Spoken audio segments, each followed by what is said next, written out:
नमस्कार दोस्तों, आपका स्वागत है हमारे यूट्यूब चैनल में। आज हम जानेंगे कक्षा 10 के सामाजिक विज्ञान विषय के मॉडल पेपर के बारे में। इससे पहले हमने जो इसके वीडियो है इसमें 3 मॉडल पेपर आपको बता दिए थे। आज हम चौथा मॉडल पेपर जानेंगे। तो हम वीडियो को स्टार्ट करते हैं। तो पार्ट ए दे रखा है, इसमें वस्तुनिष्ठ प्रश्न है। तो पहला प्रश्न दे रखा है कि वंदे मातरम गीत की रचना की थी। तो इसका आंसर होगा स बंकिम चंद्र चट्टोपाध्याय ने। दूसरा सवाल दे रखा है कि बाल गंगाधर तिलक द्वारा शुरू की गई साप्ताहिक पत्रिका कौन सी थी। तो इसका आंसर होगा ए केसरी।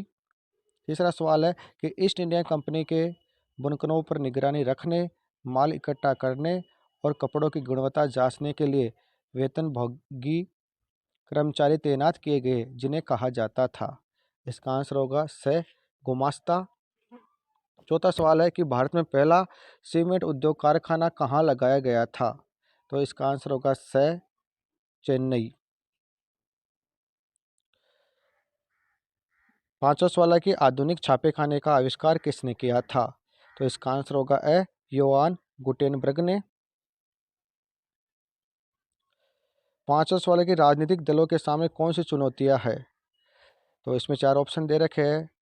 ए दे रखा है आंतरिक लोकतंत्र का न होना, व वंशवाद, स धन और अपराधी तत्वों का प्रभाव, और द उपरोक्त सभी। तो इसका आंसर होगा द उपरोक्त सभी। सातवां सवाल है कि दबाव समूह के समान किसी आंदोलन में कई तरह के समूह शामिल रहते हैं, जो किसी खास मुद्दे पर केंद्रित होते हैं, कहलाते हैं। तो इसका आंसर होगा स आंदोलनकारी समूह। आठवां सवाल है कि निम्न में से कौन सी चुनौती प्रत्येक लोकतंत्र के समक्ष किसी न किसी रूप में होती है। तो इसका आंसर होगा ए लोकतंत्र को मजबूत करने की चुनौती। नौवां सवाल है कि भारत में राष्ट्रीय उपभोक्ता दिवस कब मनाया जाता है। तो इसका आंसर होगा द 24 दिसंबर। 10वां सवाल है कि भारत में सकल घरेलू उत्पाद के लिए आंकड़ों को एकत्र करने का दायित्व किस पर है। तो इसका आंसर होगा स केंद्र सरकार के मंत्रालय पर। 11वां सवाल है कि निम्न में से रबी फसल है। तो इसका आंसर होगा द गेहूं। 12वां सवाल है कि मुंबई बंदरगाह के समीप कौन सा बंदरगाह को विकसित किया गया है। तो इसका आंसर होगा व जवाहरलाल नेहरू पतन। तो इस प्रकार हमने वस्तुनिष्ठ प्रश्नों के बारे में जाना है। अब हम जानते हैं रिक्त स्थान वाले प्रश्नों के बारे में, जिसमें पहला प्रश्न दे रखा है कि 1900 से 1912 के भारत में सूती कपड़े का उत्पादन रिक्त स्थान हो गया था। तो रिक्त स्थान में आंसर आएगा 2 गुना। दूसरा सवाल है कि जेम ऑगस्टस हिकी ने 1780 से रिक्त स्थान नामक एक साप्ताहिक पत्रिका का संपादन शुरू किया। तो रिक्त स्थान में आंसर आएगा बंगाल गजट। तीसरा सवाल है कि रिक्त स्थान में सामाजिक विभाजन की अभिव्यक्ति एक सामान्य बात है। तो इसका आंसर होगा लोकतंत्र। चौथा सवाल है कि सरकारों और सामाजिक समूह के मध्य सत्ता की साझेदारी रिक्त स्थान के लिए अति आवश्यक है। तो रिक्त स्थान में आंसर आएगा लोकतंत्र। पांचवा सवाल है कि रिक्त स्थान परिवारों की ऋण की अधिकांश जरूरतें अनौपचारिक स्रोतों से पूरी होती है। तो इसका आंसर होगा ग्रामीण। छठवां है कोपरा के अंतर्गत उपभोक्ता विवादों के निपटारे हेतु एक रिक्त स्थान न्यायिक तंत्र स्थापित किया गया है। तो इसका आंसर होगा त्रिस्तरीय। तीसरा सवाल है जिसमें एक नंबर के सवाल आएंगे 12 और एक शब्द के या एक पंक्ति में उसके उत्तर देने हैं। तो पहला सवाल है इसमें कि लोकतंत्र में निर्णय लेने में देरी क्यों होती है। तो इसका आंसर होगा कि लोकतंत्र में विचार विमर्श तथा सोच समझकर निर्णय लेने के कारण देरी होती है। दूसरा सवाल है कि स्वदेशी आंदोलन की प्रेरणा से रविंद्रनाथ टैगोर ने भारत माता की विख्यात छवि को किस तरह चित्रित किया। तो इसका आंसर होगा कि एक सन्यासिनी के रूप में चित्रित किया। वह शांत, गंभीर, देवी और आध्यात्मिक गुणों से युक्त दिखाई देती है और इस मातृ छवि के प्रति श्रद्धा को राष्ट्रवाद में आस्था का प्रतीक माना जाने लगा। तो इस प्रकार उन्होंने भारत माता की छवि को चित्रित किया। तीसरा सवाल है कि 1912 ईस्वी में जे.एन. टाटा ने भारत का पहला लोहा और इस्पात संयंत्र किस जगह स्थापित किया? तो इसका आंसर होगा जमशेदपुर। पांचवा चौथा सवाल है कि कर्तन गहन प्रणाली क्या है? तो इसका आंसर होगा कि कर्तन गहन प्रणाली के अंतर्गत किसान जमीन के टुकड़े को साफ करके कुछ वर्ष के लिए उस पर फसल उगाता है और फिर दूसरे टुकड़े को ढूंढ लेता है। पांचवा सवाल है कि भारत के उस राज्य का नाम बताइए जिसमें प्रत्येक घर में छत वर्षा जल संग्रहण ढांचे का बनना आवश्यक कर दिया गया है। तो इसका आंसर होगा तमिलनाडु राज्य। छठवां सवाल है कि विदेशी निवेश किसे कहा जाता है? तो इसका आंसर होगा कि बहुराष्ट्रीय कंपनियों द्वारा किए गए निवेश को विदेशी निवेश कहा जाता है। सातवां सवाल है कि आंदोलन से क्या आशय है? तो इसका आंसर होगा जब कोई जन समूह है जनता के व्यापक हित में राजनीति को प्रभावित करने के लिए सामूहिक कार्रवाई करता है उसे आंदोलन कहा जाता है। आठवां सवाल है कि भारत में संयुक्त वन प्रबंधन का सर्वप्रथम प्रस्ताव पारित करने वाला राज्य कौन सा है? तो इसका आंसर होगा उड़ीसा। नौवां सवाल है कि विस्तार को चुनौती से क्या अभिप्राय है? तो इसका आंसर होगा विस्तार से चुनौती से अभिप्राय है कि लोकतांत्रिक शासन के मूल सिद्धांतों को राष्ट्र के सभी क्षेत्रों, सामाजिक समूहों तथा संस्थाओं में लागू करना। 10वां सवाल है कि वस्तु विनिमय को परिभाषित कीजिए। तो इसका आंसर होगा कि वस्तु विनिमय से तात्पर्य है वस्तुओं तथा सेवाओं के प्रत्यक्ष विनिमय से है। 11वां सवाल है कि मुद्रा को परिभाषित कीजिए। तो इसका आंसर होगा मुद्रा से अभिप्राय उस वस्तु से जिसका उपयोग सामान्य विनिमय के रूप में किया जाता है। 12वां सवाल है कि सार्वजनिक सुविधाओं का कोई एक उदाहरण दीजिए। तो इसका आंसर होगा सरकार द्वारा संचालित विद्यालय। तो इस प्रकार हमने पाठ ए के जो वस्तुनिष्ठ प्रश्न है, रिक्त स्थान है और एक शब्द या एक पंक्ति वाले जो सवाल है महत्वपूर्ण, उनके बारे में हमने चर्चा की है। अब हम बात करते हैं पार्ट बी की, जिसमें प्रश्न संख्या है 4 से 16 तक और उत्तर सीमा है 50 शब्द। तो इसमें जो चौथा सवाल दे रखा है कि उदारवाद से क्या अभिप्राय है? तो इसका आंसर होगा कि उदारवाद लातिन भाषा के शब्द लाइबर पर आधारित है, जिसका अर्थ है आज़ाद या व्यक्ति के लिए स्वतंत्रता एवं कानून के समक्ष सबको समानता। यानी उदारवाद का तात्पर्य होता है कि सरकार द्वारा निजी क्षेत्रों के जो प्रतिबंध है उनको सरल कर देना या उनको हटा देना उदारवाद कहलाता है।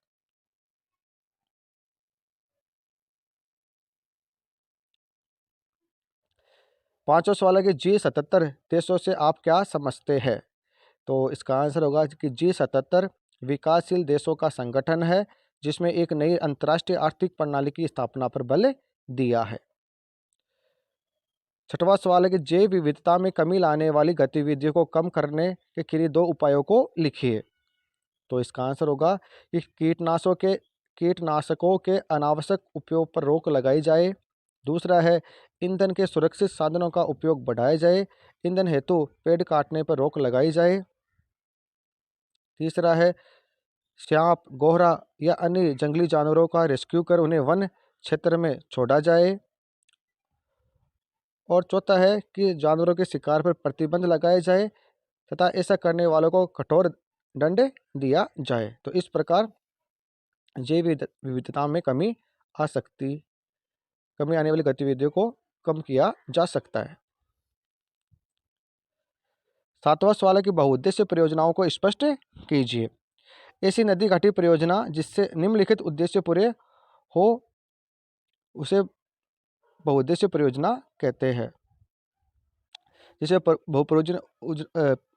बहुउद्देश्य परियोजना के प्रमुख उद्देश्य है जैसे बाढ़ को रोकना, दूसरा है सिंचाई करना, तीसरा है जल विद्युत बनाना और चौथा है जल की आपूर्ति करना।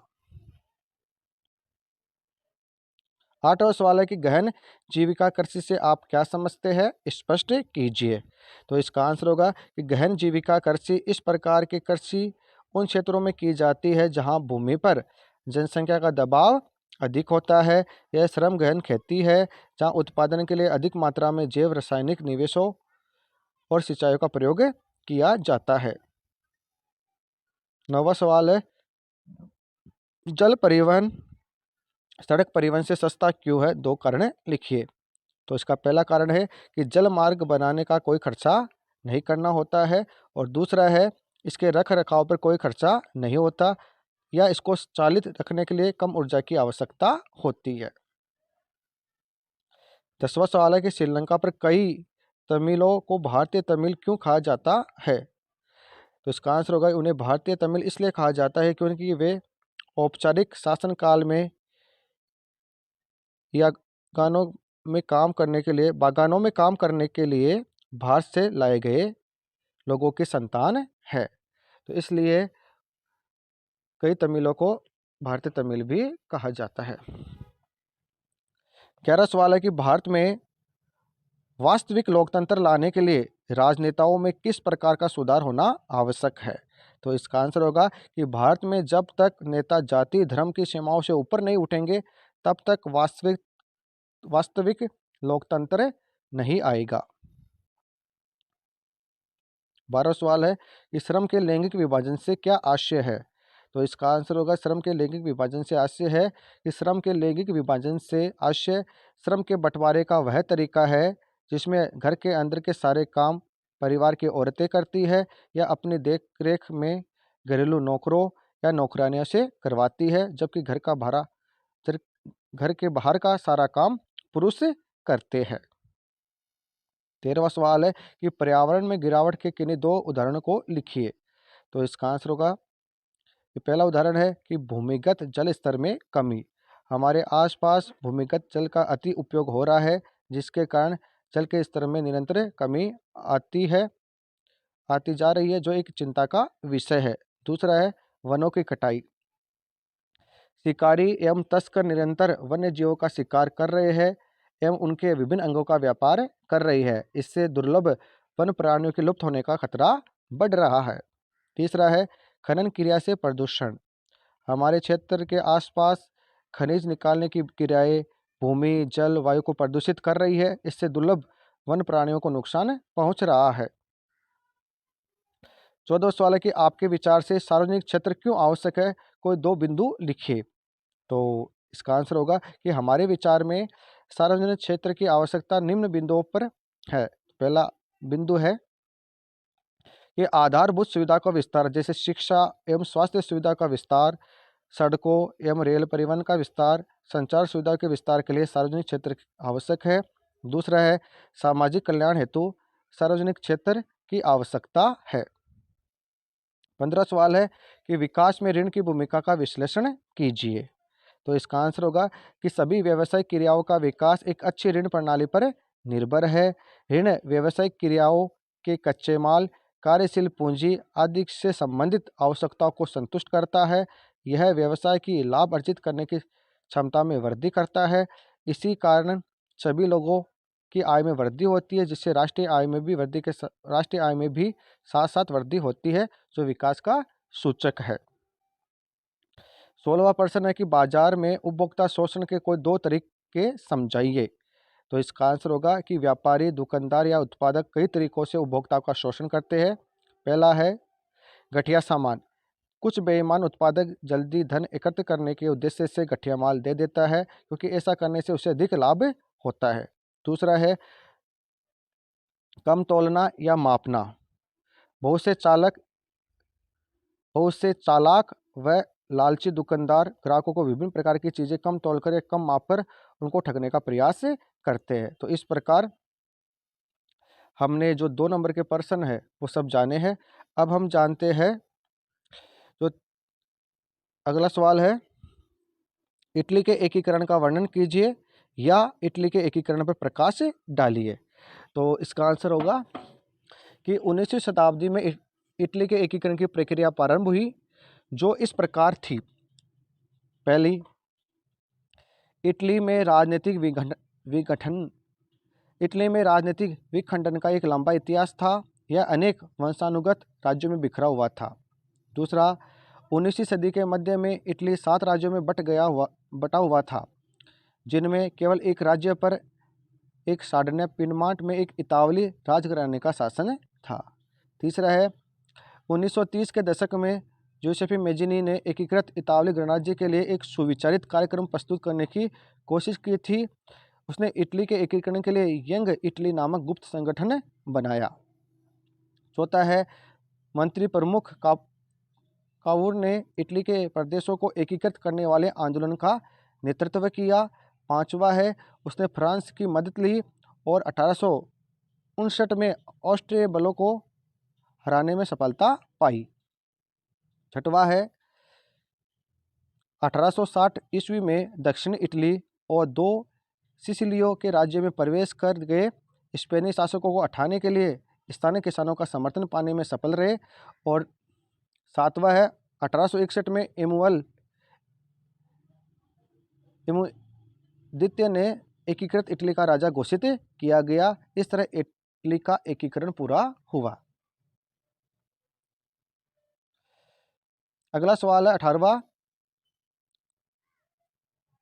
कि भूमि निम्नीकरण के लिए उत्तरदायी किन्हीं 3 कारकों का उल्लेख कीजिए।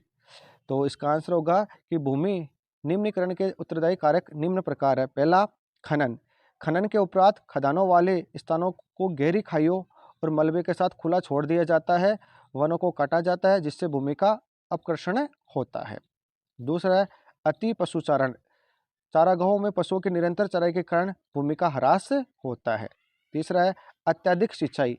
भूमि की अत्यधिक सिंचाई से जल बहाव होता है। अत्यधिक सिंचाई के कारण उत्पन्न जलाक्रांतराज के फलस्वरूप भूमि की लवणता और क्षारीयता बढ़ जाती है जिससे भूमि कृषि के अयोग्य हो जाती है। चौथी है औद्योगिक अपशिष्ट। विगत कुछ वर्षों से देश के विभिन्न भागों में औद्योगिक जल निकास से बाहर आने वाला अपशिष्ट पदार्थ भूमि और जल प्रदूषण का प्रमुख स्रोत है। 19वां सवाल है कि सामाजिक भेदभाव की उत्पत्ति के कारणों का विवेचन कीजिए। तो इसके कुछ निम्न कारण है, जिसमें पहला कारण है सामाजिक भेदभाव अधिकांशतः जन्म पर आधारित होता है। कोई व्यक्ति किसी खास समुदाय का सदस्य केवल इस आधार पर ही हो जाता है कि उसका जन्म उस समुदाय के किसी परिवार में हुआ होता है। जन्म पर आधारित सामाजिक भेदभाव प्राय दैनिक जीवन में रोज देखने को मिलते हैं। दूसरा है भारतीय समाज में वर्ण व्यवस्था सामाजिक भेदभाव की उत्पत्ति का प्रमुख कारण रही है। तीसरा है सामाजिक भेदभाव के एक प्रमुख रूप से लैंगिक असमानता का प्रमुख आधार इन दोनों के बारे में प्रचलित रूढ़ छवियों तथा तयशुदा सामाजिक भूमिकाएं हैं, जबकि इनके लिए जैविक बनावट को आधार बना दिया जाता है जो सही नहीं है। चौथा है जाति व्यवस्था तथा जातिगत असमानताएं भी सामाजिक भेदभाव की उत्पत्ति का कारण है। सामाजिक भेदभाव का यह कारण केवल भारत में ही देखने को मिलता है। और पांचवा है धर्म पर आधारित विभाजन तथा एक धर्म को दूसरे से श्रेष्ठ मानना भी सामाजिक भेदभाव को जन्म देता है। 20वां सवाल है कि विदेशी निवेश को आकर्षित करने के लिए भारत सरकार द्वारा उठाए गए किन्हीं 3 कदमों को लिखिए। तो इसमें सरकार द्वारा जो कदम उठाए गए जिसमें पहला कदम है कि विदेशी निवेश को आकर्षित करने हेतु सरकार ने श्रम कानूनों में लचीलापन लाने की अनुमति दे दी है। दूसरा है विदेशी निवेश के प्रतिबंध को हटाया गया है। तीसरा है तकनीकी तथा विदेशी कच्चे माल के आयात पर से प्रतिबंध हटाया गया है। और चौथा है उद्यमों को स्थापित करने के लिए लाइसेंसिंग प्रथा को हटाया गया है। तो इस प्रकार हमने 20% जाने हैं। अब हम बात करते हैं पार्ट डी की, जिसमें निबंधात्मक प्रश्न आएंगे। प्रत्येक प्रश्न 4 नंबर का होगा और उत्तर सीमा होगी 250 शब्द। इसमें पहला सवाल दे रखा है कि स्वराज्य पार्टी का गठन किसने किया। उन परिस्थितियों को बताइए जिनमें गांधी जी ने सविनय अवज्ञा आंदोलन को वापस लेने का निर्णय किया। तो इसका आंसर होगा स्वराज्य पार्टी का गठन CR दास और मोतीलाल नेहरू ने किया। गांधी जी ने गांधी इरविन समझौते के तहत 1931 ईस्वी में सविनय अवज्ञा आंदोलन को वापस लेने का निर्णय लिया था, जिसके कुछ कारण हैं। पहला कारण है सरकार राजनीतिक कैदियों को रिहा करने पर राजी हो गई थी। दूसरा कारण है सरकार ने दमनकारी नीति चला रखी थी, जिसके तहत शांतिपूर्ण सत्याग्रहों पर हमले किए, औरतों और बच्चों को मारा पीटा गया और लगभग 1 लाख लोग गिरफ्तार किए गए। तीसरा है औद्योगिक मजदूरों ने अंग्रेजी शासन के प्रतीक पुलिस चौकियों पर, नगर पालिका भवनों अदालतों और रेलवे स्टेशनों पर हमले शुरू कर दिए। तो इस प्रकार इन कारणों से गांधी जी ने सविनय अवज्ञा आंदोलन वापस लिया। अगला सवाल है, इसमें 2 टिप्पणियाँ दे रखी है जिनके बारे में हमें बताना है। पहला है जलियांवाला बाग हत्याकांड और दूसरा है गिरमिटिया श्रमिकों मजदूरों पर टिप्पणी लिखनी है। तो सबसे पहले हम बात करते हैं जलियांवाला बाग हत्याकांड के बारे में। तो जलियांवाला बाग हत्याकांड अमृतसर में 1919 ईस्वी में वैसाखी वाले दिन हुई। इस दिन अमृतसर की जनता जलियांवाला बाग में एक सभा कर रही थी। यह सभा अमृतसर में मार्शल लॉ के विरोध में थी। जनरल डायर ने बिना किसी चेतावनी के इस शांतिपूर्ण सभा पर गोली चलाने का आदेश दे दिया। इससे सैकड़ों निर्दोष व्यक्तियों की जानें गई तथा सैकड़ों घायल हुए। दूसरी टिप्पणी है गिरमिटिया श्रमिक या मजदूर। तो औपनिवेशिक शासन के दौरान बहुत सारे लोगों को काम करने के लिए फिजी, गयाना, वेस्ट इंडीज आदि स्थानों पर ले जाया गया था, जिन्हें बाद में गिरमिटिया कहा जाने लगा। उन्हें एक एग्रीमेंट या अनुबंध के तहत ले जाया जाता था। बाद में इसी एग्रीमेंट को मजदूर गिरमिट कहने लगे, जिससे आगे चलकर इन मजदूरों को गिरमिटिया कहा जाने लगा। अगला सवाल है 22वां कि भारत की भाषा नीति पर संक्षिप्त में वर्णन कीजिए। तो इसका आंसर होगा भारत की भाषा नीति। पहला पॉइंट दे रखा है कि हमारे संविधान में किसी एक भाषा को राष्ट्रभाषा का दर्जा नहीं दिया गया है। हिंदी को राजभाषा माना गया है, पर अन्य भाषाओं के संरक्षण के उपाय भी किए गए हैं। दूसरा है भाषा नीति के अंतर्गत संविधान में 22 भाषाओं को अनुसूचित भाषा का दर्जा दिया गया है। इन्हें संविधान की 8वीं अनुसूची में दर्ज किया गया है। तीसरा, केंद्र सरकार के किसी पद पर उम्मीदवार संविधान की 8वीं अनुसूची में दर्ज किसी भी भाषा में परीक्षा दे सकता है, बशर्ते उम्मीदवार इसको विकल्प के रूप में चुने। और चौथा पॉइंट है कि राज्यों की भी अपनी राजभाषा ही है। राज्यों का अधिकांश कार्य राजभाषा में ही होता है। अगला सवाल है इसके अपोजिट अथवा में कि अलोह खनिज के नाम बताइए, किन्हीं 2 का वर्णन कीजिए।